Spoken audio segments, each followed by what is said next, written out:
3, 2, 1, and action! Angel, kinig ka sa akin. I, Mr. Moon.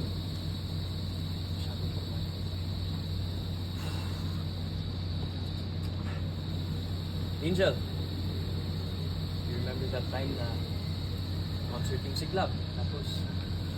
Tapos nung nag-live kayo ni Zion, may bumili ng concert tickets nyo. That was me. And of course, yung Boracay trip. Corny. Ano kayo sasabi ko?